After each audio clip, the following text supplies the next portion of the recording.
MAG പോഡ്കാസ്റ്റിലേക്ക് എല്ലാവർക്കും സ്വാഗതം.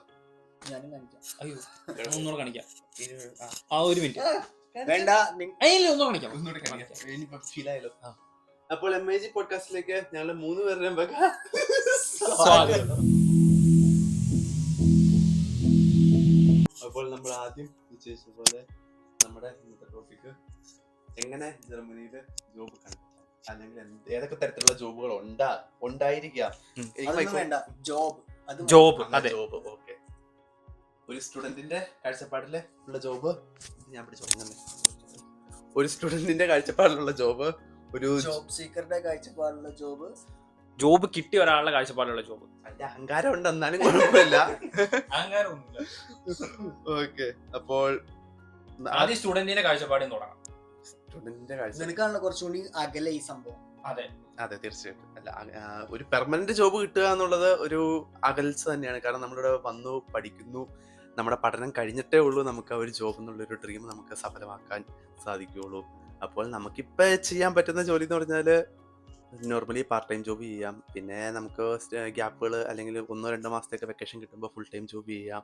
അതൊരു മാസം, അതായത് 120 അല്ലല്ല, എത്ര അവേഴ്സ് നിങ്ങൾക്ക് എത്ര അവേഴ്സ് ഇപ്പോൾ ചെയ്യാൻ പറ്റുന്നത്? ഞങ്ങൾക്ക് 40, 80, 160 മണിക്കൂർ. 40 മണിക്കൂറാണ് ഒരു വീക്ക് മാക്സിമം ചെയ്യാൻ പറ്റുന്നത്.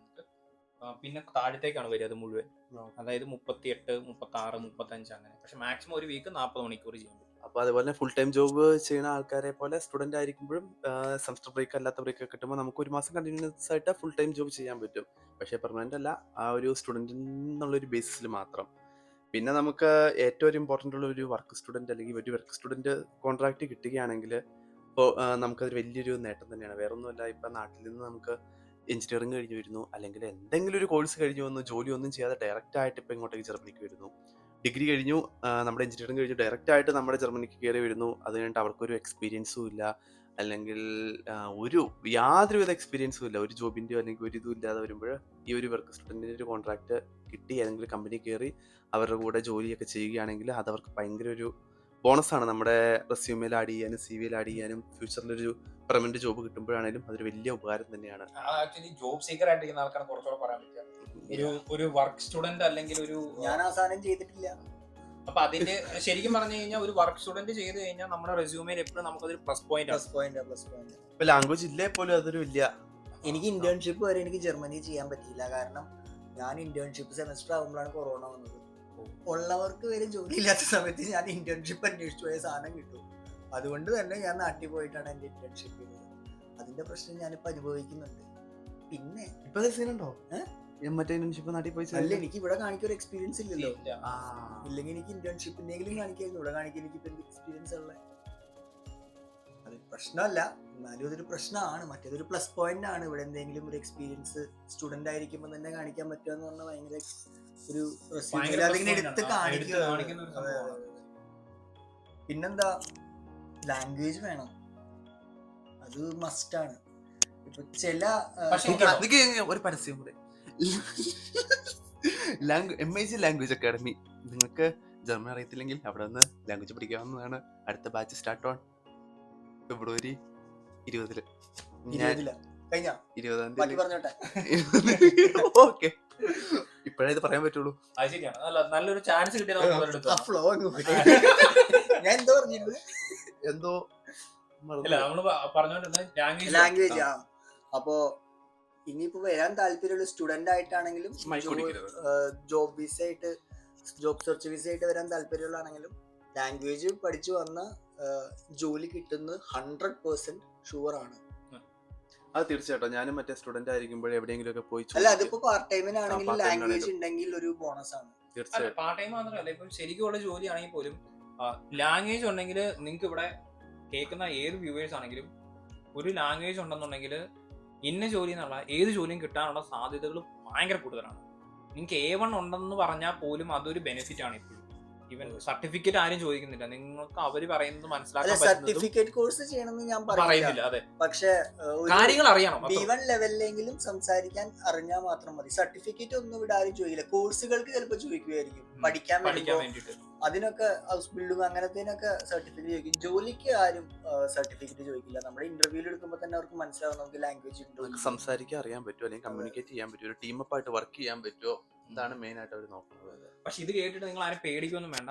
ലാംഗ്വേജ് ഇല്ലെങ്കിലും IT എപ്പോഴും ഒരു ഡിഫറെന്റ് ഫാക്ടർ ആയിട്ട് നിൽക്കുന്ന ഒരു കാര്യമാണ്. ചില മറ്റേ എന്താ പറയാ നമ്മുടെ IT കമ്പനി IT ജോബ്സ് ജോബ്സിന് ഇംഗ്ലീഷ് ആണ്. അല്ല, നിങ്ങൾ IT ചെയ്യണത്? ഞാൻ IT ആണ് ചെയ്യുന്നത്. അപ്പൊ ഫ്രം മൈ എക്സ്പീരിയൻസ് IT ജോബ്സിനും കൂടുതലും ഇംഗ്ലീഷ് ആണ് അവർ പ്രിഫർ ചെയ്യുന്നത്. അതായത് മൾട്ടിനാഷണൽ കമ്പനികൾ ആയത് കാരണമായിരിക്കണം, അല്ലെങ്കിൽ അവർ ഇന്റർനാഷണൽ കൾച്ചർ അഡോപ്റ്റ് ചെയ്യുവാണ് ജർമ്മനി. അപ്പോൾ അതിന്റെ പാർട്ടായിട്ട് അവർ ഇംഗ്ലീഷ് ആണ് അവരുടെ മെയിൻ ലാംഗ്വേജ്. ബട്ട് അപ്പോഴും ഞാൻ പറയുന്ന ഒരു കാര്യം എന്താണെന്ന് വെച്ച് കഴിഞ്ഞാൽ ജർമ്മൻ അറിഞ്ഞിരിക്കാനേ ഞാൻ പറയത്തുള്ളൂ. അറ്റ്ലീസ്റ്റ് അവർ പറയുന്നത് ഒരു ഗുട്ടൻ മോർഗനോ അല്ലെങ്കിൽ ഗുട്ടൻ ടാഗോ എങ്കിലും പറയാനുള്ള അത് മിനിമം ആണ് ഞാൻ പറയുന്നത്. പക്ഷേ എന്നാലും ഒരു ടീമുമായിട്ട് കൊളാബറേറ്റ് ചെയ്ത് പോകാനായിട്ട് എപ്പോഴും ജർമ്മൻ അറിഞ്ഞിരിക്കുന്നത് ഭയങ്കര ബെനിഫിറ്റ് ആയിരിക്കും. പഠിക്കുന്നുണ്ടോ? ഞാൻ പഠിക്കുന്നുണ്ട്. ഞാൻ MIGയുടെ സ്റ്റുഡന്റ് ആണ്. അതിന്റെ മാറ്റമൊക്കെ ഉണ്ട്. പരീക്ഷ റിസൾട്ട് വന്നോ? ഇല്ല, വരുമ്പോ ഞാൻ അറിയിക്കാം. പരീക്ഷ എഴുതിയിട്ടുണ്ട്, കിട്ടി കഴിഞ്ഞ് കഴിഞ്ഞാൽ ബാക്കി പറയാം. വേണ്ട, ഇനി അഡ്വർടൈസ്മെന്റ് വേണ്ട. പിന്നെ ഇപ്പൊ ഒരാൾ, ഞാൻ ഇപ്പൊ സ്റ്റുഡന്റ് കഴിഞ്ഞിട്ട് ജസ്റ്റ് പാസ് ആയിട്ടുള്ളൂ. എനിക്കിപ്പോ കിട്ടിയേക്കുന്നത് 18 മാസത്തെ ജോബ് സീക്കേഴ്സ് വിസയാണ്. 18 മാസത്തിനുള്ളിൽ എനിക്ക് കിട്ടിയില്ലെങ്കിൽ തിരിച്ചു പോണം. അതാണ് പഠനം കഴിഞ്ഞ് ഇവിടുത്തെ മാസ്റ്റേഴ്സ് സ്റ്റഡീസ് കഴിഞ്ഞ് ഇപ്പൊ ജോബ് സീക്കിങ്ങിലേക്ക് മാറിയതാണ്. അതെ. പിന്നെ വേറെ കുറച്ച് പ്രശ്നമുള്ളത്, ഇപ്പം ഞാൻ മാസ്റ്റേഴ്സ് ചെയ്തുകൊണ്ട് എനിക്ക് ഇത്ര ശമ്പളം തൊട്ടുള്ള ജോലി കിട്ടണം എന്ന് നിർബന്ധമാണ്. സാധാ ഒരു ജോലി കിട്ടിയാൽ പോരാ. ഞാൻ വർക്ക് ചെയ്യുന്ന പൊസിഷൻ ഒരു ഇമ്പോർട്ടന്റ് ആയിട്ടുള്ള കാര്യമാണ്. സാലറിയുടെ സ്റ്റാർട്ടിങ് ഇമ്പോർട്ടന്റ് ആയിട്ടുള്ള ഒരു കാര്യം. മാസ്റ്റേഴ്സിന് പാസ്സായില്ലെങ്കിൽ തിരിച്ച് അപ്പൊ തന്നെ നാട്ടിൽ പോകണല്ലോ. അല്ലല്ല, അങ്ങനെയല്ല. ചിലപ്പോ പാസ് ആകണതിന് മുമ്പ് ഒരു ജോലി കിട്ടിയായിരുന്നെങ്കിൽ ഒരു അങ്ങനെ മാറ്റുന്നവരുണ്ട്, ബാച്ചിലേഴ്സ് ഒക്കെ വെച്ച് മാറ്റുന്നവരുണ്ട്. പക്ഷെ എളുപ്പമല്ല അത്. അതിന്റെ പിന്നാലെ കുറച്ചു കാലം നടന്ന പറ്റും. പക്ഷെ അതിനും ഏതും മറ്റേ പഠിക്കുന്നത് സാധനം കംപ്ലീറ്റ് ചെയ്ത് കഴിഞ്ഞാൽ എന്തായാലും ഒരു 18 മാസം നമുക്ക് ജോലി തപ്പി നടക്കാം. അതിന്റെ ഇടയിൽ എന്തെങ്കിലും ഒക്കെ ഒരു ജോലി കിട്ടുമായിരിക്കും. ശരിക്കും പറഞ്ഞു കഴിഞ്ഞാൽ എനിക്ക് ഇവിടെ വന്നിട്ടുള്ള ഒരു എക്സ്പീരിയൻസ് അല്ലെങ്കിൽ ജോബ്, ഞാൻ ഇവിടെ വന്നതിന് ശേഷം ജോബ് സീക്ക് ചെയ്തൊരു മനുഷ്യനാണ്. അതായത് ഞാൻ നാട്ടിൽ നിന്ന് ഒരു കമ്പനിയുമായി ഇവിടെ വന്നു, അതിനുശേഷം ഞാൻ ഇവിടെ വേറൊരു ജോബ് മാറിയതാണ്. അപ്പം ഞാൻ ജോബ് സീക്കർ എന്നുള്ള റോൾ കുറച്ച് നാൾ നിന്നിരുന്നു. എനിക്ക് മനസ്സിലായ കാര്യം എന്താണെന്ന് വെച്ച് കഴിഞ്ഞാൽ ഇവിടെ ആക്ച്വലി വേക്കൻസികൾ ഒരുപാടുണ്ട്. ശരിക്കും ആളെ കിട്ടാനില്ല. ശരിക്കും സ്കിൽഡ് ലേബർ ഷോർട്ടേജ് എന്ന് ജർമ്മനി പറയുന്നത് ലിറ്ററലി അങ്ങനെ ഒരു സംഭവം ഉണ്ട് ഇവിടെ. നമുക്ക് അതിനുള്ള സ്കിൽസ് ഉണ്ട്, അല്ലെങ്കിൽ നമ്മൾ കുറച്ചൊന്ന് നന്നായിട്ട് മെനക്കെട്ട് ഇരുന്ന് കഴിഞ്ഞ് കഴിഞ്ഞാൽ നമുക്ക് കിട്ടാവുന്നേ ഉള്ളൂ. 18 മാസം ഈസ് നോട്ട് എ ബിഗ്, അല്ലെങ്കിൽ ഒരുപാട് ഒരു ജോലി നേടിയെടുക്കാനും മോർ ദാൻ ഇനഫ്. അത് മതി. അതിനുള്ളിൽ നമുക്കൊരു ജോലി നേടിയെടുക്കാൻ പറ്റും. ഇപ്പം ചേട്ടൻ തന്നെ കുറെ ജോലികൾ അപ്ലൈ ചെയ്തിട്ടുണ്ടാവുമല്ലോ. അപ്പൊ അതിന്റെ ഒരു എക്സ്പീരിയൻസ് വെച്ചിട്ട് എങ്ങനെയാണ് അപ്ലൈ ചെയ്തത്, എവിടെയാണത്, അതിന്റെ എങ്ങനെ അതിനെ ഒരു കമ്പനിയുമായിട്ട് നമുക്ക് എത്തിപ്പെടാൻ പറ്റുന്നത്, അല്ലെങ്കിൽ ഒരു കമ്പനിയായിട്ട് എങ്ങനെ നമുക്ക് കമ്മ്യൂണിക്കേറ്റ് ചെയ്യാൻ അല്ലെങ്കിൽ റീച്ച് ചെയ്യാൻ പറ്റുന്നത്? ഒരു മിനിറ്റ്, നമ്മളിപ്പോഴും പരിചയപ്പെടുത്തിയിട്ടില്ല. Who the hell are we? Jishnu, അതിൻ, ഗ്രേസ്. ഗ്രേസ് ആണ് നമ്മുടെ ഗസ്റ്റ് ഒന്നുമല്ല, മാഹിമച്ചന്റെ അനിയനാണ്. ഏകദേശം പുള്ളിനെ പോലെ ഫേസ് കട്ടൊക്കെ ഉണ്ട്. ചുമ്മാ വഴി കൂടെ പോവായിരുന്നു, ചുമ്മാ വിളിച്ചു ചോദിച്ചു വരുന്നുണ്ടോ, ഒരു വീഡിയോ ചെയ്യുന്നുണ്ട്. ഓക്കെ, അതിനേക്കാൾ കൂടുതൽ ഇതിപ്പം കാണുന്ന ഒരുപാട് ആൾക്കാരുണ്ടാവും. നിങ്ങൾക്ക് ചിലപ്പോൾ ഇതുകൊണ്ട് ഉപകാരം ഇല്ലെങ്കിൽ പോലും ഒരു പക്ഷേ ജോലി ചെയ്തുകൊണ്ട് ജർമ്മനിയിലേക്ക് വരാനോ അല്ലെങ്കിൽ മൈഗ്രേറ്റ് ചെയ്യാനോ ആഗ്രഹിക്കുന്ന ഒരുപാട് പേരുണ്ട്. അപ്പം നിങ്ങൾ അവരിലേക്കും കൂടെ ഇത് എത്തിക്കുക ഇൻഫർമേഷൻസ്. നമ്മൾ ശരിക്കും പറഞ്ഞാൽ ജോബിനെ കുറിച്ച് തന്നെ വേറൊരു സെപ്പറേറ്റ് വീഡിയോ ചെയ്യാനുള്ള ഒരു വലിയ ടോപ്പിക്കാണ് ഈ ജോബ്, അല്ലെങ്കിൽ ജോബ് സീക്കിങ്, അല്ലെങ്കിൽ ജോബ് എങ്ങനെ കണ്ടുപിടിക്കാൻ പറ്റും എന്നുള്ളതൊരു സെപ്പറേറ്റ് വീഡിയോ ചെയ്യാനുള്ള ടോപ്പിക്കാണ്. അത് ഡെഫിനറ്റ്ലി വരും അങ്ങനെ ഒരു വീഡിയോ. നമ്മളിത് ഇപ്പോഴത്തെ അതാ ടോപ്പിക് പോവാ.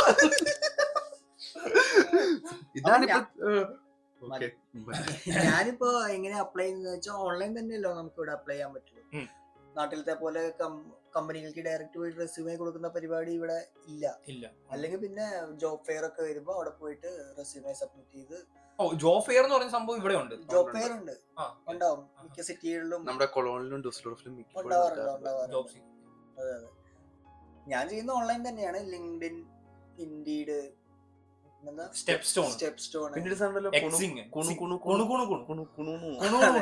അങ്ങനെ കുറെ കുണുകുണയിലൊക്കെ ഇട്ടിട്ട് അപ്ലൈ ചെയ്യുന്നുണ്ട്. പിന്നെ എനിക്ക് അറിയാവുന്ന കമ്പനികളാണെങ്കിൽ ഡയറക്റ്റ് അവരുടെ വെബ്സൈറ്റിൽ പോയിട്ട് അവരുടെ കരിയറിൽ പോയിട്ട് ഡയറക്റ്റും അപ്ലൈ ചെയ്യും. ഇന്റർവ്യൂസിന് വിളിക്കുന്നുണ്ട്.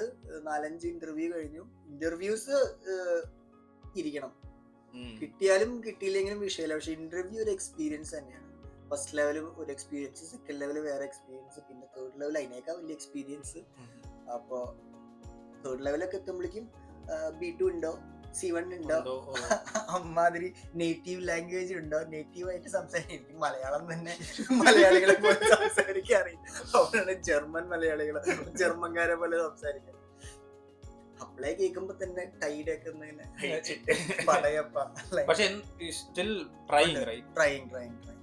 നിവൃത്തിയില്ല. ഇനി ഏകദേശം എത്ര മാസം കൂടെ തുടങ്ങിയിട്ടുള്ളൂ.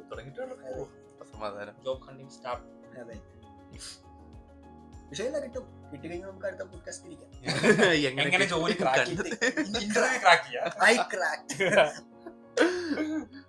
ഈ ജോബ് കിട്ടിയ ആളുടെ ഇതുകൂടി പറ. ഇവിടെ വന്നിട്ട് ഒരു ജോബ് സീക്കറിന്റെ ഒരു ഇതുണ്ടായിരുന്നല്ലേ പറഞ്ഞത്? അതായത് ഞാൻ ഇവിടെ ഒരു കമ്പനിക്ക് വന്നതാണ്. അതിനുശേഷം ഞാൻ ഇവിടെ ജോബ് അന്വേഷിച്ചു. ജോബ് അന്വേഷിച്ചതിന് ശേഷം അല്ലെങ്കിൽ ഒരു ജോബ് സീക്കർ എന്നുള്ള റോളിൽ ഞാൻ നിന്നു. അതിന് ഇതേപോലെ തന്നെ ലിങ്ക്ഡിൻ ഈസ് എന്താ പറയുക, ഒരു പ്രൊഫഷണൽ അല്ലെങ്കിൽ ജോലി ചെയ്യുന്ന എല്ലാവർക്കും വേണ്ട ഒരു സംഭവമാണ് ലിങ്ക്ഡിനിൽ ഒരു പ്രൊഫൈൽ. ഇവിടെ ഉള്ളവര് അല്ലെങ്കിൽ ജർമ്മനിയിലുള്ളവർ ഭയങ്കരമായിട്ട് അത് നോക്കുന്നുണ്ട്. നിങ്ങൾ എങ്ങനെയാണ് ഇമ്പോർട്ടന്റ് ആണ് ഭയങ്കര. അതെ അതെ, ശരിക്കും പറഞ്ഞാൽ നമ്മൾ നമ്മുടെ ഇൻസ്റ്റാഗ്രാം പ്രൊഫൈൽ ഹാൻഡിൽ ചെയ്യുന്നതിനേക്കാൾ നന്നായി ജോലി ചെയ്യുന്നവർ നോക്കേണ്ട ഒരു സാധനമാണ് ലിങ്ക്ഡിൻ. അതെ, ശരിക്കും അത് എനിക്കും എന്റെ പേഴ്സണൽ എക്സ്പീരിയൻസ് എനിക്ക് മനസ്സിലായ ഒരു കാര്യമാണ്. അതായത് നമ്മുടെ ഇൻസ്റ്റാഗ്രാം പ്രൊഫൈൽ അത്ര നന്നായിട്ട് കൊണ്ടുനടക്കണ്ടെന്ന് ഞാൻ പറയുന്നത്. അതിനും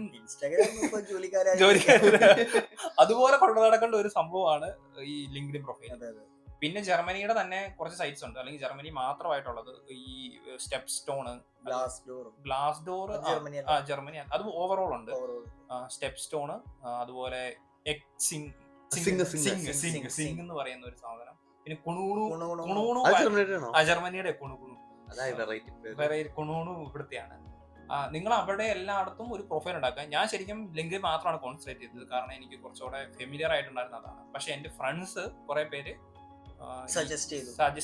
എന്റെ ഫ്രണ്ട് റിയ സജസ്റ്റ് ചെയ്തു.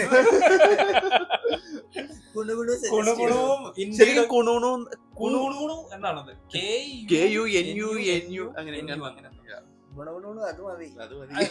ഡിസ്ക്രിപ്ഷനിൽ അതൊക്കെ കൊടുക്കാൻ പാടാ.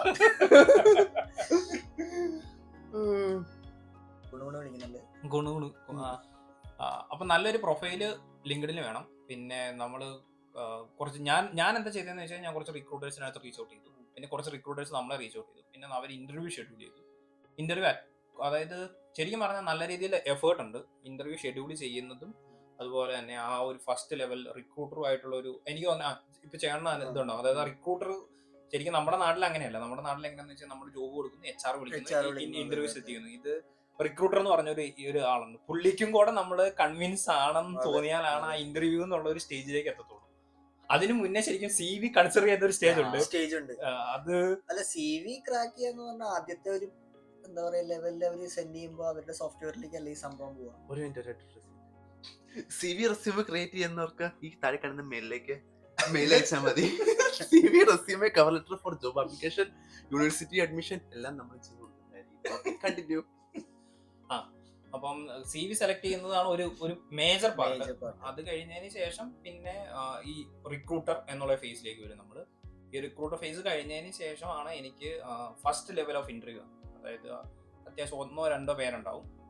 അതിനുശേഷം ആ ഇന്റർവ്യൂ ക്രാക്ക് ചെയ്ത് കഴിഞ്ഞ് കഴിഞ്ഞാൽ ഇത് ശരിക്കും പറഞ്ഞാൽ ജർമ്മനിയിൽ എനിക്ക് ഭയങ്കര ഇൻട്രസ്റ്റിംഗ് ആയിട്ട് തോന്നിയ കാര്യം. അതായത് നമ്മൾ ഏത് ടീമിലാണോ വർക്ക് ചെയ്യാൻ പോകുന്നത്, ആ ടീമുമായിട്ട് നമ്മൾ ആ ഇന്റർവ്യൂ ജോയിൻ ചെയ്യുന്നതിന് മുന്നേ ആ ടീമുമായിട്ട് ഒരു ഇന്റർവ്യൂ ഉണ്ടാവും. That is actually അത് എനിക്ക് മനസ്സിലായില്ല. അതെന്ന് പറഞ്ഞു കഴിഞ്ഞാൽ ഇങ്ങനെയാണ്. എനിക്ക് തോന്നുന്നത് അത് ബഹുഭൂരിപക്ഷം കമ്പനികളെല്ലാം ഉള്ളത്. ഇന്റർവ്യൂവിന് മുമ്പ് ടീം അങ്ങനെയല്ല. ഇപ്പം റിക്രൂട്ടർ ഇന്റർവ്യൂ കഴിഞ്ഞു.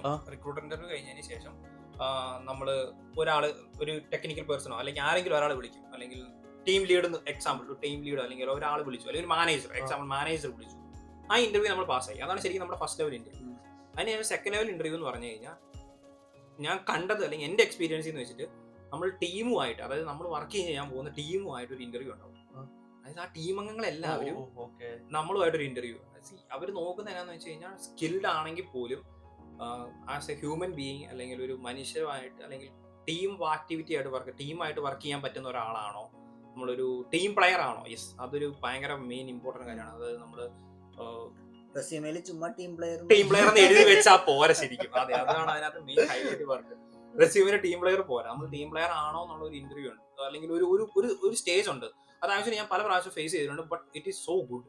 അത് ഭയങ്കര എന്താ പറയാ, റാൻഡം ആയിട്ട് എവിടെയെങ്കിലും പോയി നമ്മൾ വീഴുമല്ല, അല്ലെങ്കിൽ റാൻഡം ആയിട്ട് ഏതെങ്കിലും ഒരു ടീമിലേക്ക് പോവല്ലേ ചെയ്യുന്നത്, അങ്ങനെ ഉള്ളതും ഉണ്ടാവും. ബട്ട് എൻ്റെ ഒരു എക്സ്പീരിയൻസിൽ നിന്ന് എനിക്ക് മനസ്സിലായത് അങ്ങനെ ഒരു സ്റ്റേജ് ഉണ്ട് ജർമ്മനിയിൽ. ബഹുഭൂരിപക്ഷം കമ്പനികളിൽ അത് ഉണ്ടെന്ന് തന്നെയാണ് ഞാൻ ചെയ്ത റിസർച്ചിൽ നിന്ന് എനിക്ക് മനസ്സിലായത്. And that is one of A experience. അടിപൊളി ഒരു എക്സ്പീരിയൻസ് ആണ്. നമ്മൾ വർക്ക് ചെയ്യാൻ പോകുന്ന ടീമിനെ ഇന്റർവ്യൂവിന് മുന്നേ തന്നെ പരിചയപ്പെടുക, അല്ലെങ്കിൽ അവരെ കാണാൻ പറ്റുക എന്ന് പറഞ്ഞു കഴിഞ്ഞാൽ നൈസ് ഒരു എക്സ്പീരിയൻസ് ആണ്. അത് ശരിക്കും പറഞ്ഞറിയിക്കാൻ പറ്റാത്തൊരു എക്സ്പീരിയൻസ് ആണ്. നിങ്ങൾ ജോലി ചെയ്യുന്ന റോബീസ് അല്ലെങ്കിൽ ജോലി തപ്പുന്നവർ അറിയേണ്ട ഒരു സാധനമാണ്.